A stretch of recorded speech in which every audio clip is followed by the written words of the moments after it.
Tempo você não anda de Brasília? Cara, 30 anos com certeza, mas sei lá, eu não ando há 40 anos de Brasília. Eu tô com 48, a última vez que eu andei deve ter sido por aí, com 18 anos de idade. Quem tinha Brasília? Meu tio. Eu era vizinha dele, então a Brasília fez parte da casa da família. Sou da época, Brasília, Passat, Chevette. E eram carros espaçosos, né? Era legal pra caramba. Já andou em cima do motor ali? Não. Ali atrás? Não andei, mas quando eu era menor, né? O lance do cinto de segurança, né? Meus pais viajavam, a gente voltava de viagem, nem me lembro qual era o carro, que deitava todo o banco de trás, ficava uma cama. Aí eu e os filhos do marido da minha mãe jogados no banco de trás do carro numa viagem completamente, né? Segurança pra quê? Depois surreal, assim. A gente realmente não tinha cultura da necessidade do cinto de segurança, né? Muito legal. Cara, e você tá fazendo o que em Brasília? Estou fazendo uma peça chamada O Prazer é Todo Nosso. Uma peça sobre sexo, do ponto de vista feminino, sobre a liberdade da mulher. Cara, Brasília é muito legal, né? Eu adoro vir pra Brasília. Você vem desde quando? Eu venho uns 10 anos pra cá. A primeira vez que eu vim deve ter sido em 2011, por aí. Vim pro teatro fazer uma peça chamada Eu Te Amo. E eu já vim umas 6 vezes pra Brasília fazer teatro. E é sempre muito maneiro. Eu Te Amo é que você fez com o Alexandre Borges. Já fiz também. O Alê? Ele é sensacional. E fiz também com o Sérgio Maroni. Eu Te Amo. Que já andou aqui também. Também outro sensacional. Também. São bem legais. Cara, Eu Te Amo é do filme do Jabor. Do filme do Jabor, sim. E que é um filme, você veio agora para Brasília fazer um espetáculo, que é Prazer é Todo Nosso, que é um espetáculo que fala sobre aventuras, experiências e aprendizados. Na verdade, fala sobre a liberdade da mulher. Mas a partir do tema sexo. A partir do tema sexo, a liberdade da mulher através do sexo, do conhecimento do seu corpo. E Eu Te Amo também tem um pouco de sexo. Tem. Na verdade, a pegada do Eu Te Amo não é uma... Na verdade, o Eu Te Amo é quase uma peça machista, assim, né? Mas é de uma época, né? É dos anos 80. Então é de um comportamento da época, né? Na verdade. Mas o Eu Te Amo tem um quê de relacionamento. É uma peça sensual e sexual, mas o Eu Te Amo permeia os encontros e desencontros amorosos, fala da paixão, da solidão. A minha peça é sexo, não é sobre amor nem sobre relacionamento, é sobre sexo. Eu perguntei isso porque o sexo que está presente nesses 2 espetáculos que a gente citou aqui, que você faz, ainda é um grande problema, né? Infelizmente, assim, grande muita tabu, gente né? vê como um tabuzão, né? E a clichê, a arte imita a vida imita a arte. E levar isso pro teatro, parece que as pessoas resolvem melhor o tema ali no teatro, assistindo uma peça, do que no seu dia a dia, né, cara? É um serviço. Assim, na verdade, um dos papéis da cultura, né, além de entreter, obviamente, é também refletir e mostrar coisas que as pessoas não têm acesso, né? Coisas e pensamentos, né? E formas de encarar determinados assuntos. Então a cultura tem essa grande potência. E a minha peça, no caso específico dela, é engraçada, é leve. Então, assim, o que a gente faz, a gente naturaliza o sexo. Que é o que deveria ser, né? Porque, assim, o sexo, especialmente para as mulheres, é carregado de muita culpa, de muito tabu, quando na verdade devia ser uma coisa tão natural, né? E poder se falar de uma maneira divertida. Na peça a ideia é essa, naturalizar o sexo. Olha que legal, a gente já começou falando de sexo aqui e a gente já está praticamente íntimo. Ontem, né, a gente está gravando no dia anterior, Juliana foi no meu programa na rádio e a gente ficou lá 1 hora falando putaria, né? Exatamente. Então já rola uma intimidade aqui no negócio. Eu tô com esse assunto na ponta da língua, eu faço uma peça sobre isso, né? Então realmente eu tô com esse assunto na ponta da língua. Não, você falou do naturalizar o sexo, é muito doido isso. Agora me veio à cabeça. Eu acho que de todas as espécies sexuadas que existem no nosso planeta, o único que vê o sexo como treta é a nossa espécie. É a nossa, exatamente. As outras todas é ok. Exatamente. A gente é isso. Cara, que louco isso. Eu nunca tinha pensado dessa forma. Na verdade, nas outras espécies eu imagino que não tenha o fator romance, né? Romantismo, monogamia, Tem. Golfinhos são monogâmicos, pinguins são monogâmicos. É verdade. Mas os animais não são racionais, né? São irracionais. Então é claro que tem uma diferença aí, né? O nosso sexo vem junto com o emocional, normalmente. E que mesmo que não seja no primeiro momento, acaba que vem. É muito raro alguém ficar transando um tempão com uma pessoa sem se envolver. Né? Seria até mais fácil, né? Se alguém optasse por viver assim, mas a gente não consegue direito, né? A gente está muito ligado ao emocional. Mas isso não é a culpa, o naturalizar, uma coisa não invalida a outra, não. Né? A gente pode continuar sendo românticos e tudo isso e encarar o sexo de uma maneira natural, sem culpa. Uma coisa não invalida a outra, ao meu ver, né? E assim como o romance é ótimo, o sexo com romance, mas o sexo não precisa estar de mão dada com romance. Não precisa de mão dada com romance. Né? Cara, você falou que você está com 48.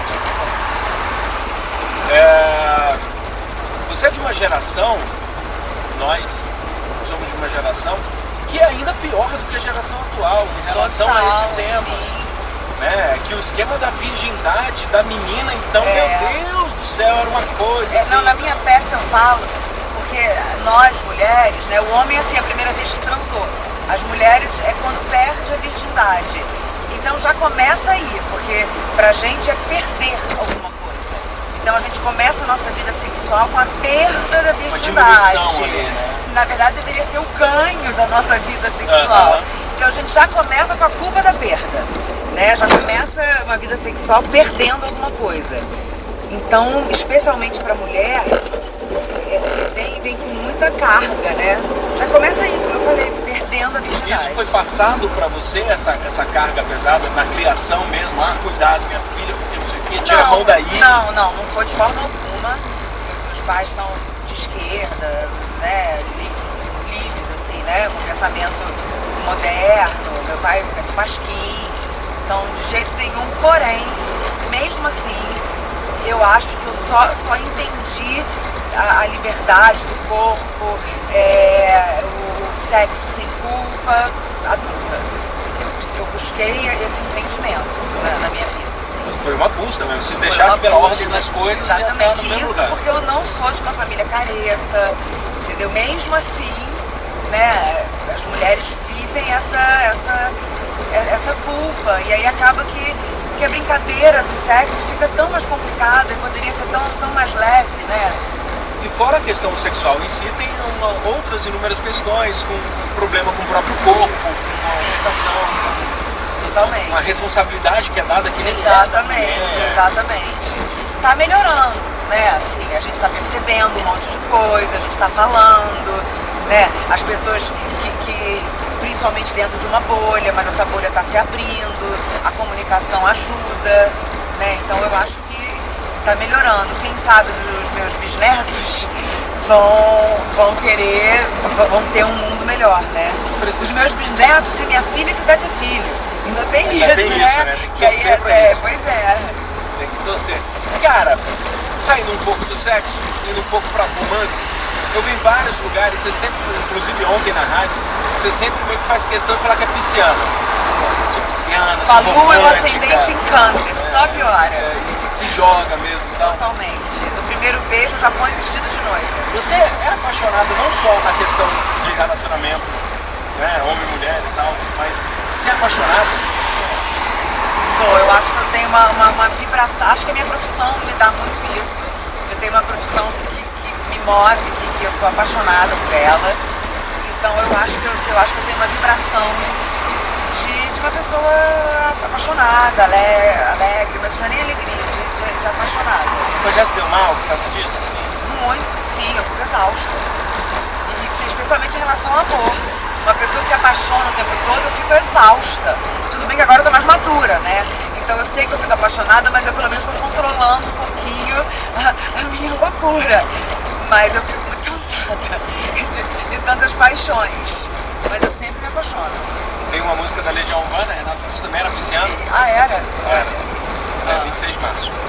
E ele... Quando? 26 de Não, março. então ele era de Ares.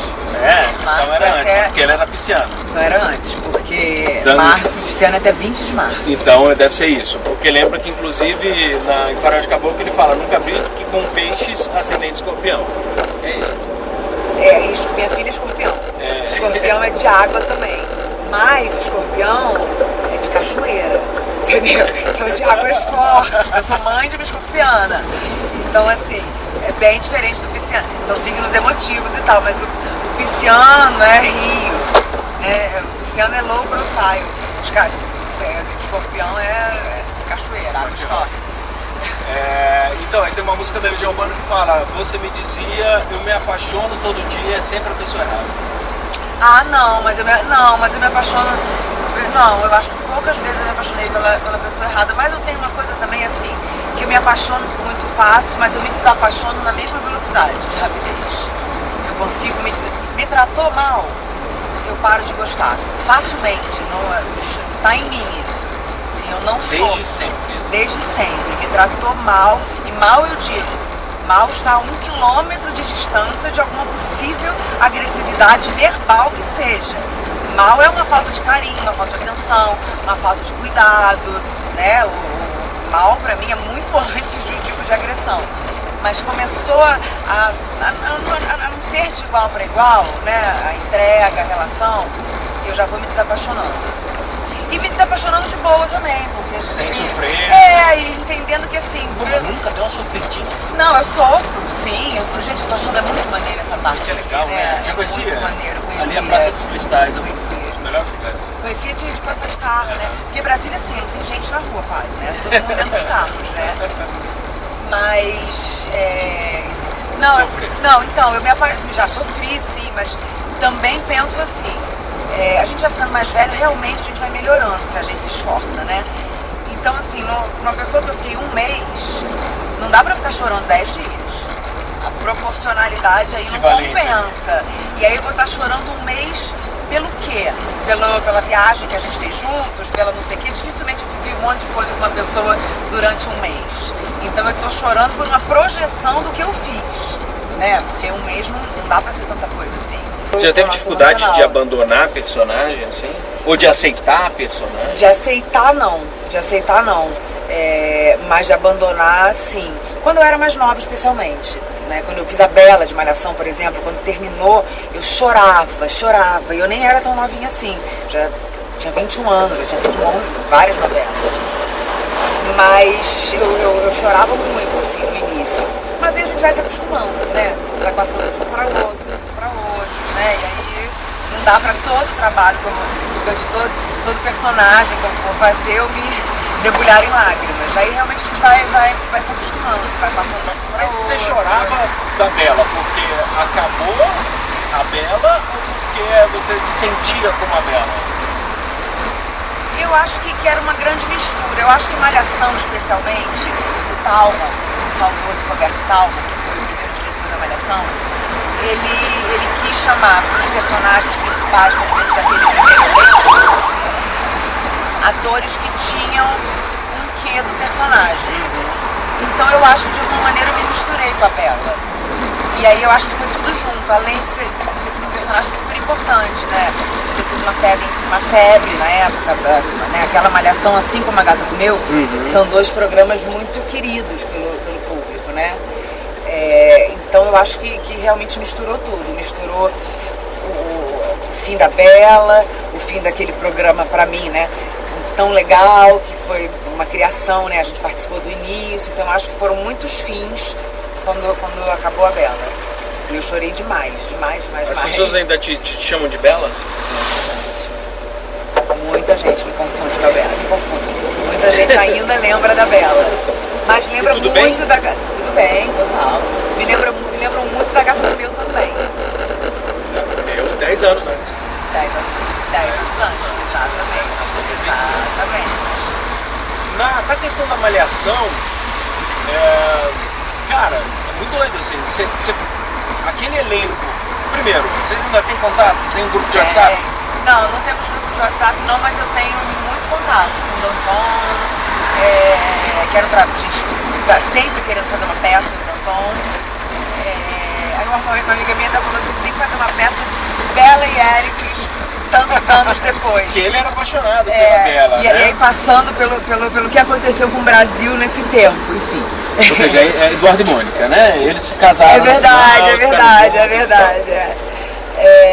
Falo muito com o Rafael Alvarez, que fez A Gata Comeu, né? Mas de Malhação com o Danton, falo com a Daniela Pessoa, com a Ana Paula Tabalipa, com o Pablo. Acho que a Ana Paula nasceu aqui. É mesmo? Acho que a Ana Paula nasceu aqui. A Bela, você lembrou uma coisa que eu não lembrava, a Bela termina com um Romão, termina assim, não, finaliza. Ela sozinha, não, ela tem outra, ela vai embora.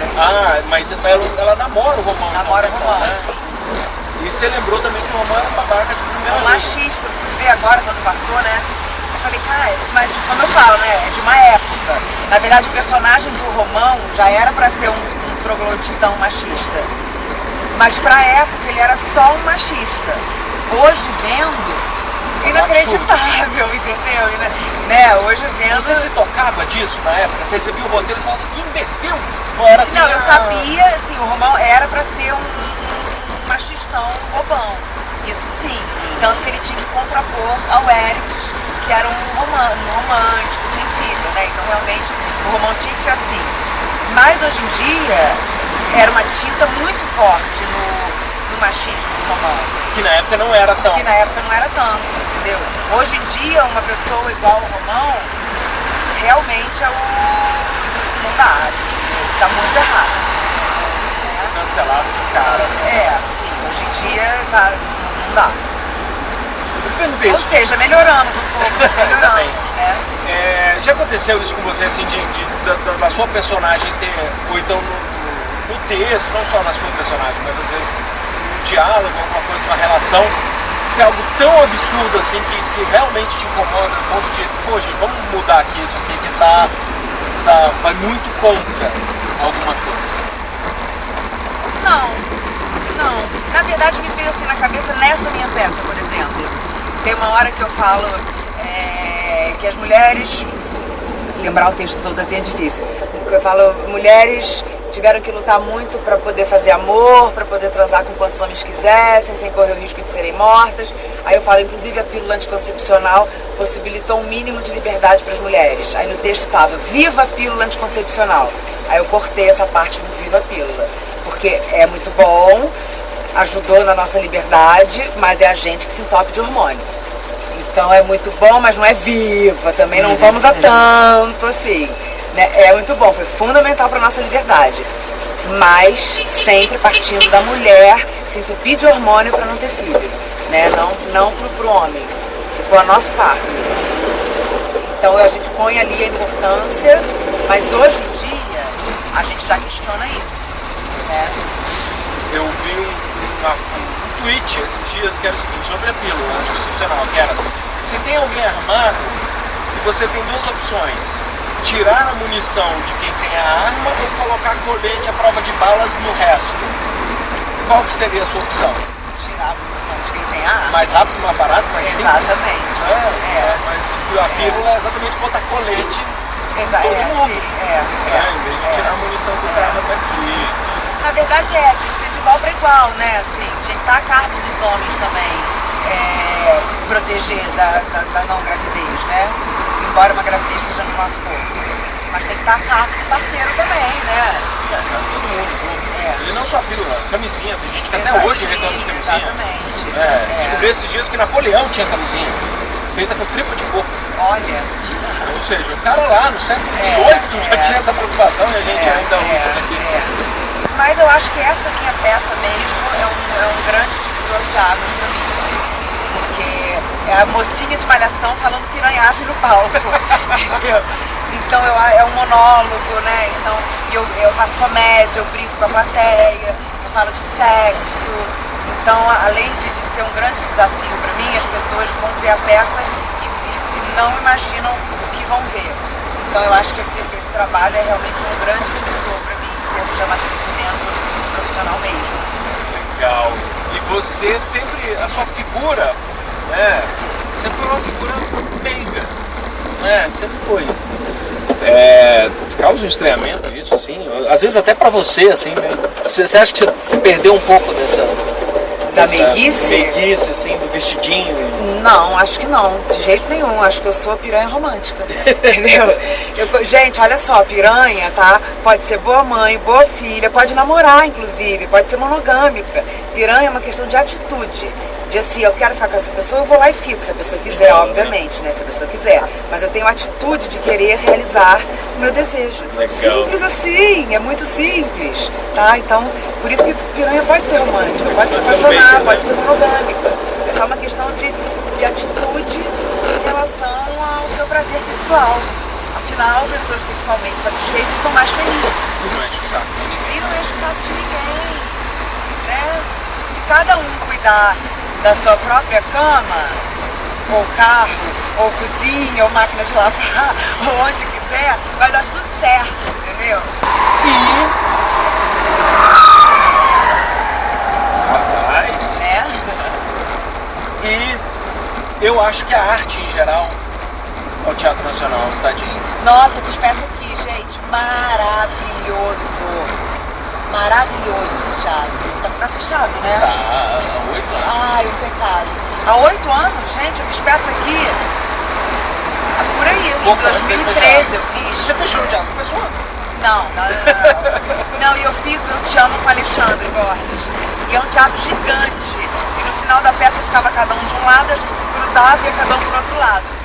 E a gente termina a peça descalço. E aí pra gente ir pra um lado e pro outro, a gente tinha que correr pelo palco. Aí eu falava, ali eu tô vestida Maria Bethânia, cara.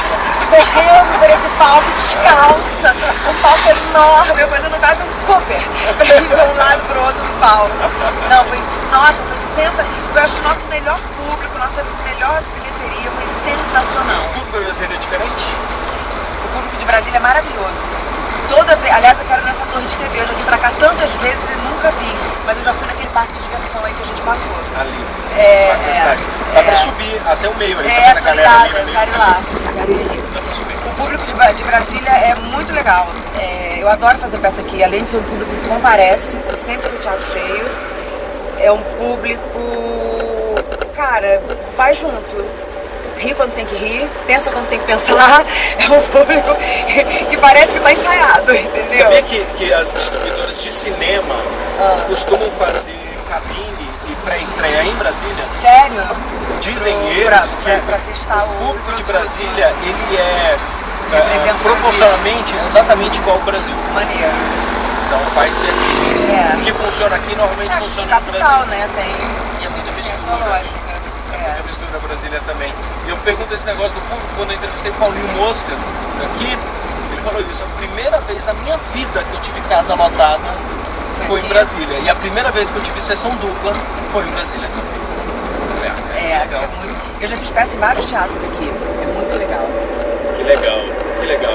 E aqui é muito doido, né? Agora a gente tá derretendo. Daqui a pouquinho Daqui a 3 horas eu estou congelando. Gela. Né? Você tem que trazer biquíni e sobretudo. Porque em Brasília a gente tem 4 estações muito bem definidas. No mesmo dia. Por dia. É, verdade. E é exatamente sobre isso que fala esse livro. Olha! Meu livro, Ah. é um livro que tem minha as charges sobre Brasília, todas elas. Sensacional. Textinhos bacanas, QR Codes para ver vídeo. E arrasou. Então teve muita coisa muito bacana aí. Sensacional. Inclusive essa de Brasília tem 4 estações bem definidas por dia. As ilustrações são suas? Todas minhas. Olha Meus que textos, maneiro. Desenhos e textos.